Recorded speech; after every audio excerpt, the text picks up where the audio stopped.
Un mensaje para hoy. Un mensaje para hoy. Estamos hablando de la jerarquía de seres alados y le añadí este número arriba, 642, si se acuerdan de lo que les hablé. En cuanto a los serafines, tienen 6 alas, los querubines tienen 4 y los ángeles tienen 2. Pero lo que sí es cierto es, los serafines tienen 6 alas, los querubines tienen 4 y los ángeles tienen 2. Por eso le escribí la jerarquía de seres alados. Y tan pronto tenga la oportunidad, me tomo un poquito del café que me han traído. Gracias, Lisbeth. Entonces, nuevamente, ¿no? Serafines, querubines, arcángeles y ángeles. Esta es la jerarquía alada que hemos estado hablando. Y nosotros, la creación humana, ¿no? Adán y Eva. Y la serpiente, la cual hablamos un poco sobre ese híbrido en cierta manera, porque es un ser animal y es neutral, pero se dejó utilizar por el querubín. De alguna manera se prestó para hacer lo que él le pidió que hiciese, pero no es un animal del todo, tiene responsabilidad, tiene razonamiento, pero es neutral. Pudo escoger y decidir si seguir con lo que el querubín le estaba diciendo o no, y conocemos la historia, pero esto lo vamos a ver más adelante. Lo que quiero recordar ahora es que estos seres creados tienen conciencia y libre albedrío. El libre albedrío es la libertad que tenemos nosotros y ellos para obedecer a Dios o desobedecer a Dios. Dios le explicó a Adán de todos los frutos que hay y de los árboles que hay en el huerto podéis comer, excepto de este que está aquí. Específicamente de este no podéis comer su fruto. Entonces, y le dijo por qué. Y lo único que tenía que hacer Adán y Eva era obedecer eso, y a la vez que ellos comieran de ese fruto se iba a desenvolver entonces o a desenrollar el resto de los propósitos de Dios, que eran traer al segundo Adán, traer a Cristo, el Hijo de Dios, para que Él pudiera restaurar todas las cosas. Porque estuviera Adán y Eva en la tierra o no, ya el problema estaba hecho. ¿Cuál era el problema? Un poderoso querubín se levantó contra Dios y 33% de los ángeles de Dios se levantaron y en cierta manera dieron un golpe de estado, una revolución en los cielos. Ya ese problema estaba ahí. Cuando Adán viene, ya ese trasfondo de problema está. Podemos pensar que lo que Dios está haciendo es que Él está preparando el camino, ¿entendemos? Para legalmente, ¿no?, resolver este asunto de la caída del querubín y de la caída de los ángeles. Entonces sabemos que Adán falló y entonces 4000 años más tarde, bajo el Imperio Romano, en la ciudad de Belén, nace de mujer Jesús de Nazaret. Y Él vino entonces a restaurar todas las cosas. Pero eso es lo que quiero que entiendan, que todo eso pudo haber pasado mucho antes, no 4000 años después. Es que en realidad iba a acontecer, Jesús iba a venir como quiera. Eso ya estaba en el corazón de Dios. El ángel del Señor se iba a manifestar físicamente en la tierra e iba a restaurar, y legalmente iba entonces a condenar ya al querubín caído y a los 33% de ángeles que se rebelaron contra Dios y que fueran lanzados al lago de fuego, en prisiones de oscuridad eternamente y para siempre. Entonces, si podemos ya estar viendo esto, se nos hace más fácil entender el plan de salvación y otras cosas que espero que puedan notar aquí en esta noche, para que cuando hablemos y le hablemos a las personas, no tenemos que en realidad estar confundidos ni decir, ay, yo no entiendo esto. Los tiempos que estamos viviendo en realidad dan testimonio clave a la iglesia, a nosotros, de que este plan se va desenvolviendo como Él lo dijo ya en la Escritura. Tenemos el libro de Daniel el profeta, tenemos el libro de Apocalipsis, tenemos las cartas y tenemos tanta información en la Biblia que verdaderamente, si le permitimos al Espíritu Santo que obre en nosotros, como dice ya el Señor, ser lleno del Espíritu Santo, Él nos va a guiar a toda verdad y a todo entendimiento.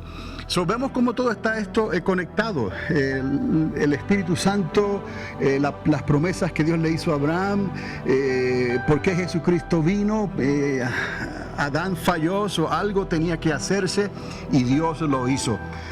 Pero Dios hizo algo más, y que espero que lo puedas ver en esta noche, porque el enemigo, a partir de Génesis 3:15, el enemigo no sabía exactamente qué era lo que iba a pasar, pero eso tuvo que haberlo preocupado en gran manera a él y a su séquito, a esa tercera parte de ángeles, porque vamos a ver más adelante, 3:15 es clave, y espero que pueda hacer la conexión con Juan 3:16, porque aquí hay un contraste, pero es un contraste que le dio un jaque mate a la serpiente antigua.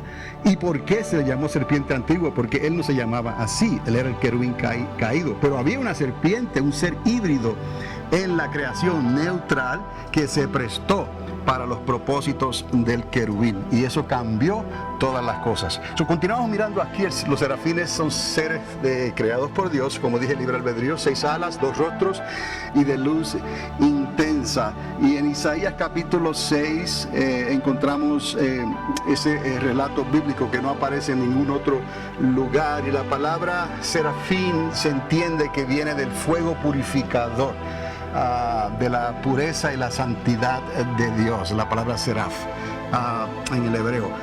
Son seres vivientes también, y puse aquí los seres vivientes, no es que haya otra categoría, es que estos seres vivientes, hay un profeta que se llama el profeta Ezequiel, que comienza a hablar de seres vivientes que tienen 4 alas, 4 rostros, y explica los rostros que él ve.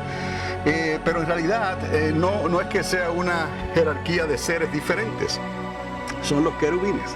Y quería dejarle esos versículos para que usted, en especial un versículo donde se identifica entonces a esos seres vivientes con una cara, un rostro en particular. De los 4 rostros que ellos muestran, hay un rostro en particular que hace la diferencia, y es lo que vio Ezequiel en el capítulo 10, verso 14, que él vio la cara de ese querubín, y lo llama querubín. Pero ¿qué fue lo que se supone que él estuviese viendo? Bueno, las 4 caras normales son estas: taurino, del toro, el hombre, el león y el águila. Esas cuatro caras, esos 4 rostros, usted los va a ver entre los seres vivientes y en los querubines siempre. Tienen 4 alas y 4 rostros.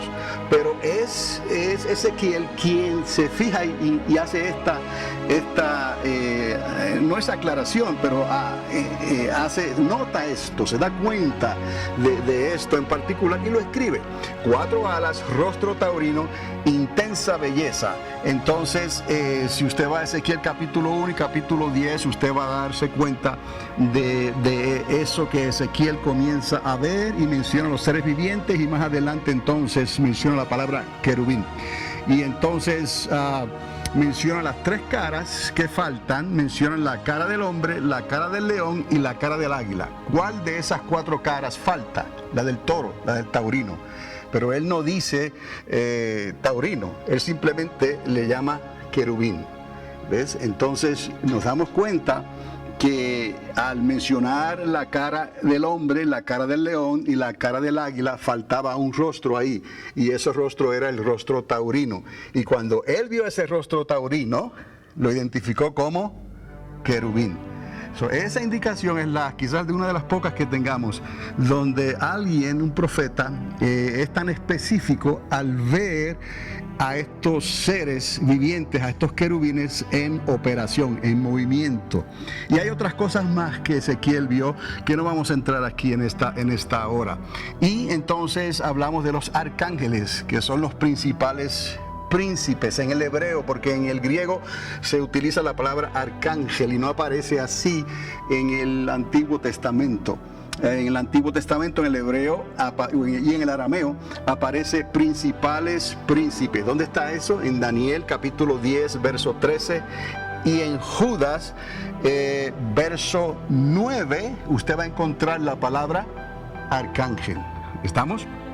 Y les dije que en realidad un arcángel es como, en cierta manera, ¿no? Como un ángel en steroids, ¿no?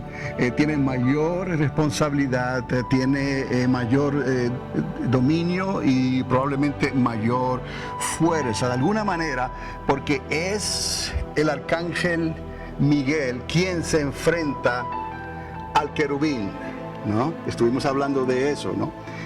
Anteriormente, que solamente había un querubín que cayó de la gracia, pero un querubín fue más que suficiente con los 33% de ángeles.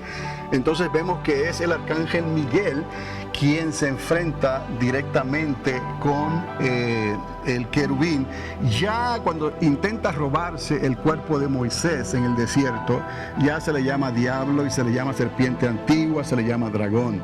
Pero ahí encontramos una escena donde Miguel se encuentra con la serpiente antigua, y ya cuando se habla de la serpiente antigua y del dragón, no es el híbrido, ¿ok?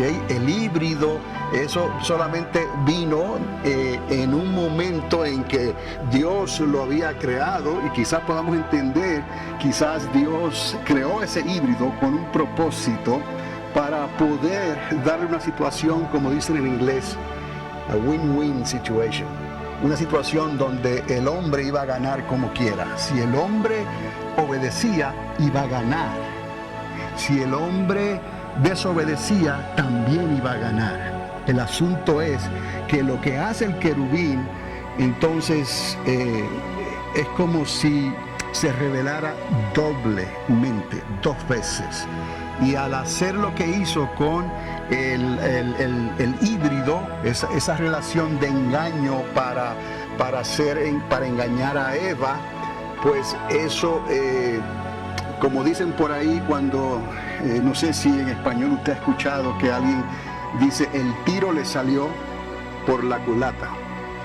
En cierta manera, el querubín, el tiro le salió por la culata. So le dio Dios un win-win situation al hombre con lo que hizo Dios. Le dio la oportunidad. Como quiera, vino ¿quién? Cristo el Mesías. Pero el asunto era que Dios tenía que hacer esto de una manera legal. Tenía que hacer esto de una manera, porque está trabajando con ángeles que Él creó, que no les cortó las alas. ¿Me explico? Está trabajando con un querubín ahora que era parte de la familia, que en los días de Job, él vino como uno más de los hijos de Dios y entró a la reunión familiar. Dios tiene una familia disfuncional en cierta manera en estos momentos, y hay un problema que tiene que resolverse. Dios tiene que hacerlo de la manera que es Dios. Dios es justo y Dios no se niega a sí mismo. Ya hablamos, Dios no puede crear nada malo. ¿Me explico? Dios creó todo bueno, pero le dio libre albedrío, aunque algunos pensarán en traducciones que dicen, y Dios les envió un espíritu malo. Dios puede permitir que un espíritu malo vaya a alguien y haga los propósitos que Dios quiere para probar a la gente, porque Dios es el único que verdaderamente puede probar, pero Dios prueba justamente. Pero ese espíritu malo no lo hizo Dios. ¿Está conmigo? Entonces hay demonios, y cuando hablamos de demonios y espíritus inmundos, es prácticamente lo mismo. Son seres espirituales que se manifiestan en el mundo físico, sea a través de seres humanos, que es lo preferido, o a través de animales, que sería lo menos preferido para ellos. De otra manera no tienen cómo manifestarse, solo pueden quizás hacer un movimiento, un ruido, un viento, un aire o algo, pero tampoco como algunos piensan, que pueden estar atravesando paredes y techos y cosas así, ¿no? Son espíritus y tienen algo, no es que el espíritu es nada, es algo que no lo podemos ver, pero Dios lo ve. ¿Y entendemos? Entonces, los ángeles entonces están definidos en la palabra de Dios también como principados, y los ángeles son mensajeros de Dios. Se habla mucho del ángel Gabriel. no se menciona ángeles que tengan conversaciones graciosas con nadie en ningún momento, siempre son extremadamente serios. Y al contrario, si se demuestra irreverencia o falta de seriedad, ellos pueden manifestarse poderosamente. Y por ejemplo, el padre del que iba a ser Juan el Bautista, por no creerle al ángel, cuando el ángel le da la noticia, y yo sé que lo que usted puede estar pensando en María también, ¿por qué no? Pero es que es diferente. Este hombre ya debió de saber mejor lo que estaba pasando y no le creyó al ángel, y el ángel lo dejó mudo hasta que el niño nació. Y en María, pues ella, en su inocencia, ella está haciendo preguntas para que vea que nuestro Dios es un Dios humano en ese sentido, y razonable en ese sentido. Y las preguntas que hace María, el ángel no la condena por eso, y le da una respuesta. Y fue el mismo ángel, el ángel Gabriel. Entonces hay diferencia en esta jerarquía de los seres alados. Está Gabriel y está Miguel. Y en un momento dado Gabriel se mete en problemas, luchando contra el príncipe de Persia, creo, en el libro de Daniel. Y necesitó la ayuda ¿de quién? Del arcángel Miguel. Y un mensaje para hoy. Un mensaje para hoy. Bienvenidos a Panorama Profético, mensajes escatológicos que transformarán tu vida en tu caminar con Dios, y presentados por el pastor y educador Carlos Dávila, en la ciudad de Alamogordo, Nuevo México. Sintonízanos cada semana en este mismo lugar, mientras que esta voz profética de enseñanzas y experiencias te ayudará de una manera clara y concisa en tu caminar con Dios. Panorama Profético es un ministerio ordenado por Dios en la Iglesia Triunfante de las Asambleas de Dios para estos tiempos finales en que estamos viviendo.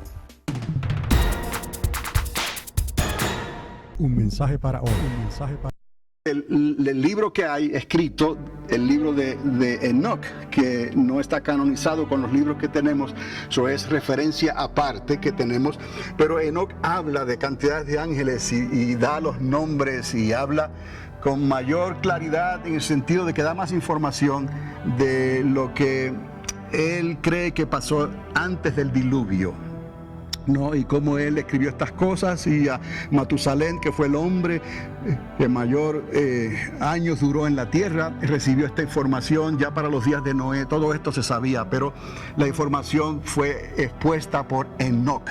Entonces Judas, en su corta carta, menciona a Enoch, que les dije, séptimo desde Adán, y hace la referencia de que él vio al Señor venir con sus millares de millares, refiriéndose a la segunda venida de Cristo a la tierra cuando ponga sus pies sobre el monte de los olivos. Tenemos todas estas cosas, y usted puede ir al libro de Enoch, pero recuerde, hasta hoy, a menos que se cambie eso, es un libro que solamente se puede usar como referencia. Entonces, por último tenemos entonces a Adán y a Eva, el hombre, en Génesis capítulo 1. Entonces, cuando les hablé de las mutaciones y le expliqué y le enseñé, no sé si tengo por aquí, bueno, vamos otra vez con esto, ok. No sé si hay por aquí, bueno, les muestro esto nada más y regreso atrás, porque esto es un tipo de mutación, o algo que no lo han podido explicar. No le estoy dando mucha importancia a esto, porque esto ocurrió en Rusia hace poco, y se necesita dar más información. ¿Qué fue lo que ese hallazgo que ellos hicieron? Los que estaban ahí, que indagaron, hicieron pruebas, dicen que no es un pájaro, no es ave, no es mamífero, no es un animal, no es un pez, no saben lo que es. Entonces inmediatamente no va a faltar quien diga, pues entonces no es de la tierra, ¿no? Pero les quiero decir que las mutaciones sí existen, y les hablé del capítulo 6 de Génesis, los nefilim, que son estos gigantes. Los ángeles caídos también se relacionan con los nefilim. Entonces no es nada nuevo. Y la foto que está ahí, que la saqué de Hollywood, esa es Zoe Saldaña, ¿no? Aparte, ¿no? Pero solamente para usar que Hollywood en realidad no está tan lejos, ¿no? En su imaginación, pero Hollywood siempre ha sido así. La imaginación de Hollywood puede no estar muy lejos. Eso puede tipificar a un ser neutral como la serpiente, que era la serpiente original. Recuerde, el querubín no era serpiente ni era dragón. Algo pasó entre el querubín y la serpiente encantadora, que luego él lleva el nombre de dragón y de serpiente antigua. ¿Está conmigo? Es importante entender esto, porque eso quizás nos ayuda a entender de dónde provienen esos espíritus inmundos, ese mundo espiritual que está allá afuera. ¿Y cuándo, en qué momento dado ocurre esto? Porque tuvo que ocurrir antes del diluvio, ¿no? Ni tampoco hay evidencia para decir que ocurrió antes de Adán y Eva en cuanto a la creación del universo. Vamos a quedarnos ahí entre el diluvio y lo que ocurrió en el Edén. Algo pasó ahí. Y recuerde que Dios le dice a Adán, le da las instrucciones, y luego la serpiente engaña a Eva con que no va a morir, ¿no? Y en realidad uno puede decir, pero ¿por qué Adán no murió si Dios dijo que iba a morir? Tan pronto él desobedeciera a Dios. Y Adán vivió 900 años más. Murió a los 930 años. Entendamos que para Dios un día es como 1000 años y 1000 años como un día. Okay. Aquí en realidad Moisés está escribiendo lo que Dios le mostró para que el pueblo entendiera la historia de la creación y la verdad, porque otras cosas estaban diciendo entonces ya antes de Moisés, pero Dios le da la historia a Moisés de la creación para que ellos entendieran, y con el conocimiento que tenían. Y de ahí nos ha llegado esa historia a nosotros. Por eso es que la ciencia no quiere utilizar la Biblia históricamente, porque ellos piensan que hay muchos errores. No hay errores, es que Dios escribió como Él escribió para que el pueblo de Dios entendiera en esos momentos, porque había ya otras historias erróneas y leyendas. Y recuerde también que aún las historias y las leyendas de algún lugar tienen que venir, y a veces originan con un poquito de verdad y luego le añaden la leyenda al cuento, y tenemos una leyenda, una historia que es completamente errónea. Pero algo así ocurrió en aquel entonces. Tenemos entonces estas mutaciones que no es nada extraño. Déjeme regresar otra vez a donde estábamos para terminar de decir esto. Las mutaciones no creadas por Dios son no creadas por Dios. Esto es una verdad, un principio. Dios no crea nada malo. Tenían razonamiento limitado y estarían atrapados en ese momento entre la atmósfera y el reino animal. Porque es una jerarquía, les quiero decir esto, porque es una jerarquía diferente. No están en la jerarquía de seres alados. ¿Me explico? La jerarquía de seres alados está compuesta de ¿qué? Serafines, querubines, arcángeles y ángeles. Esos se mueven a través del universo. Ellos conocerán las puertas que hay en el universo para poder entrar y cruzar esas vastas distancias que aún si se viajaran a años luz no se pueden cubrir. Pero ellos sí lo hacen, ¿no? ¿Cómo sabemos eso? Pues porque Jacob, en sus sueños y en sus pesadillas y todo lo que le pasaba, ¿no? Jacob llegó a ver esa escalera fue real, y él vio ángeles, no que descendían, sino que subían. Primero dice que subían y descendían, no dice ángeles que bajaban y subían. Oiga bien, ángeles que subían y bajaban, quiere decir que ya estaban ¿dónde? En la tierra. Entonces hay un tráfico de ángeles de Dios, y también ha habido tráfico de los otros ángeles. Entonces, según lo que esos ángeles hicieron, algunos terminaron siendo encarcelados en prisiones de oscuridad, según el pecado, según lo que se atrevieron a hacer. ¿no? Pero recuerde que todos ellos estuvieron a la disposición de ese querubín, un querubín que los comandaba a todos. Hay ángeles que actualmente están atados en el área del Tigris y el Éufrates, esperando el momento dado para que sean soltados, y son ángeles de destrucción. Dios está en control. Y sabemos entonces que aún el querubín caído, el dragón, ya se conoce como dragón, la serpiente antigua, la serpiente alada, ¿ok? Será encadenado y encerrado en el corazón de la tierra por un periodo de tiempo que Dios, en el libro de Apocalipsis se le llama 1000 años, ¿no? Entonces eso también es bueno recordarlo, porque tenemos los primeros 6000 años que Dios le asigna al hombre. 6000 años que Dios le asigna al hombre, y que van con los números de la creación en el primer día, segundo día, así hasta el día sexto. Y tenemos el día 7, el séptimo, el día de descanso que le corresponde a Dios. Entonces es bueno hacer esa diferencia, ¿no?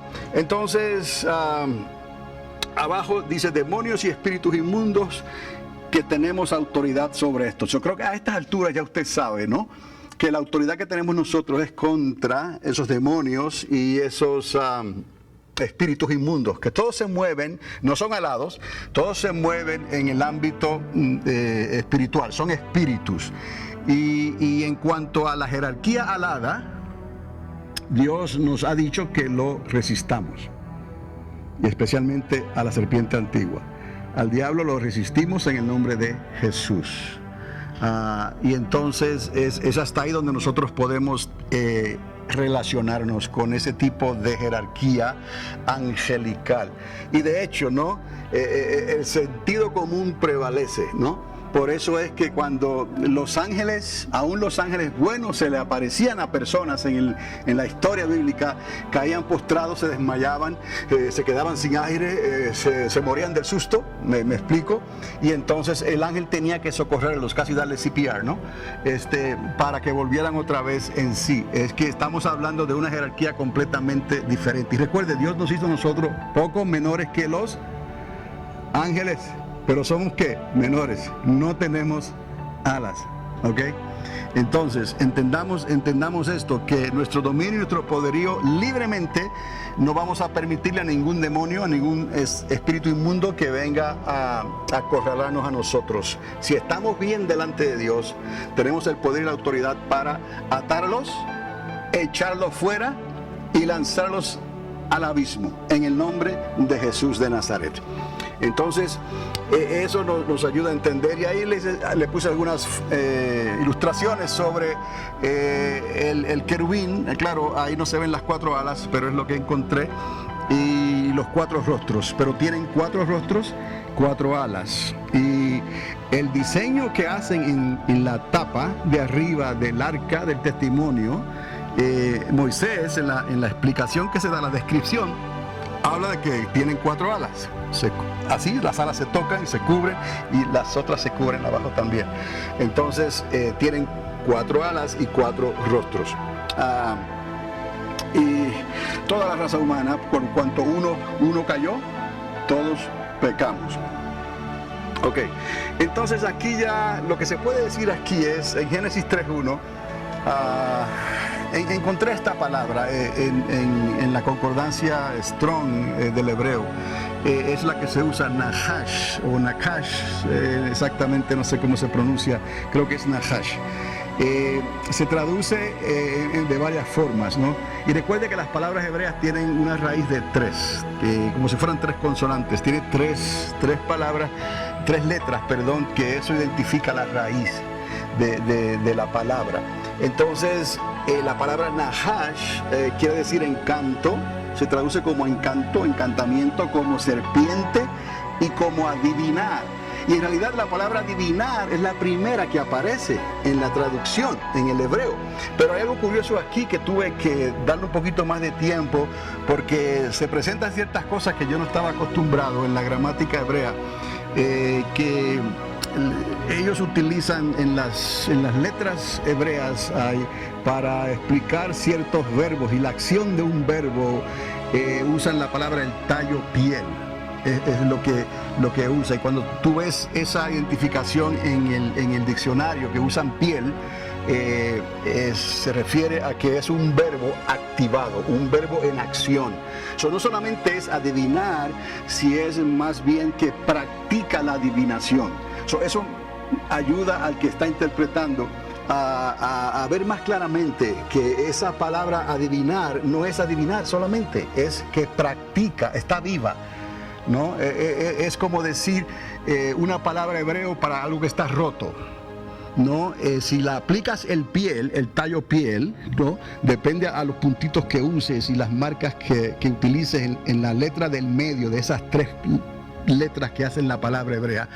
Pues si usas el tallo piel sería desbaratado. En lugar de decir está roto, quebrado, está hecho 1000 pedazos. Es una exageración. O sea, la acción se amplifica. En lugar de adivinar, es alguien que practica la adivinación. Ok, entonces los Nefilín aparecen en el capítulo 6 de Génesis y se traduce como gigantes. Y eso es... eso no se puede mirar de otra manera. Había una pregunta. No pretendemos que usted entienda todo esto de una sentada. El video yo trato de ponerlos en línea y la información está ahí. Eso se puede luego revisar y repasar y hacer preguntas. Recuerde que las preguntas siempre se van a contestar con la ayuda del Señor. Cuando Moisés recibe el relato de la creación, ya había relatos de la creación anteriormente, de los sumerios y de esas culturas que ya existían anterior al tiempo en que Moisés recibe en el Sinaí el relato de la creación. Lo que Dios está tratando de hacer es que el pueblo pueda entender lo mejor que pueda, ¿no? Con el conocimiento que ellos tenían de su idioma hebreo, y que entendieran que esa era la verdad. Dios les relató la verdad, no había otra. Lo que los sumerios estaban hablando eran leyendas, y quizás comenzaron con un relato del diluvio, o un relato antes del diluvio, o de gigantes, o de los demonios, que ya se hablaba en ese tiempo, de esos seres, y de ahí salieron muchas mitologías, leyendas. Los griegos traen un animal con cuerpo humano y con cabeza de toro, el minotauro, algo así. El asunto es que estas leyendas no nacieron en la imaginación de alguien. Algo tuvo que pasar. Entonces, si vamos entonces hacia atrás y vemos lo que pudo haber pasado entre ese querubín y esa serpiente, entonces da lugar a que esas leyendas surgieran y fueran pasadas de boca en boca. Y recuerde, como les dije, si Adán muere a los 930 años, entonces ¿en qué momento pudo la serpiente ser transformada en serpiente y arrastrarse sobre la tierra? ¿Me explico? Entonces, si hubo lugar para que esa creación que Dios había hecho, neutral, Dios no la hizo mala, ella se dejó engañar, y Dios hizo pareja en todo. ¿Me está entendiendo? A todo le dio ¿qué? Pareja, para que se multiplicara. Entonces, el único que apareció solo ahí, si venimos a ver, sería ese querubín caído. ¿Me explico? Pero aún la serpiente tenía pareja, y Adán tenía a Eva, y todos los animales tenían pareja. Pero los ángeles, los arcángeles, los serafines, los querubines, los seres alados, ellos no tenían pareja, porque eso ellos no les fue dado eso. Pero sí podían tomar forma humana, con todos los órganos de un ser humano, de una creación orgánica. ¿Me explico? Ellos tienen ese poder para hacerlo. Entonces, posiblemente, quizás esas leyendas tuvieron su origen en el Edén, de esas barbaridades que ocurrieron en ese transcurso, porque recuerde que al diablo se le llama diablo después, se le llama serpiente antigua, se le llama dragón después. Jesucristo lo identifica con un asesino, con asesinar. Entonces, si vamos atrás, ¿quién fue el primer asesino? Caín mató a Abel. Entonces, ¿dónde está eso otra vez ocurriendo? En el Edén. Hay muchas cosas que ocurrieron en el Edén que no están escritas en el relato del Pentateuco y más en el libro de Génesis, ¿no? Un mensaje para hoy. Un mensaje para hoy.